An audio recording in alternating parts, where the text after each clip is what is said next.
मी समर social foundation कोल्हापूरमधून बोलतो आहे, सुनील जाधव. हां. तर तुमच्या मुलाला किती वर्ष झाली शुगर चालवून? आता 1 वर्ष कंप्लीट झालं आहे. 1 वर्ष कंप्लीट झालं. हां. किती शुगर होती पहिला? पहिला 500 असं होती, 500च्या पुढंच होती.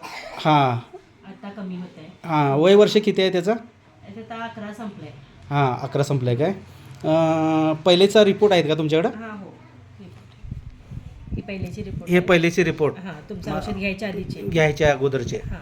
आणि अँटॉक्स टी आणि अँटॉक्स डी हां. हे दोन्ही फॉर्म्युले घेतल्यानंतरचा रिपोर्ट आहे. दाखवा जरा.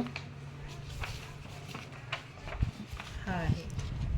हां अँटॉक्स टी आणि अँटॉक्स डी घेतल्यानंतर हा नॉर्मलमध्ये आलं आहे 100 आणि 139 आणि HbA1c 7.5 आलेला आहे. हो. त्याच्या अगोदर शुगर किती होती त्यांची? हे बघा.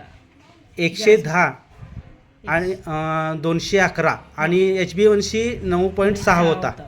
आणि आता त्यांचा 7.5 HbA1c आलेला आहे. होय.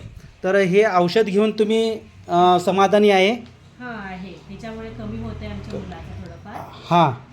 कमी म्हटलं HbA1c तरी कमी आलंय. हो. आणि समाधानी आहे. इन्सुलिन युनिट किती देत होते पहिला?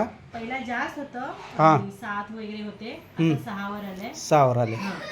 अजून एक थोडे दिवस थांबा म्हटले तर ते डॉक्टर. हां पूर्ण इन्शुरन्स कमी करूया. म्हटले. आता हे सतत असंच ठेवा हां. आणि याच्यापासून समाधान आहे. हो आहे. पुन्हा एकदा तुमचं आभार आहे आपल्या संस्थेचं तुम्ही प्रोडक्ट घेतल्याबद्दल. आम्ही पण आभारी आहे. धन्यवाद.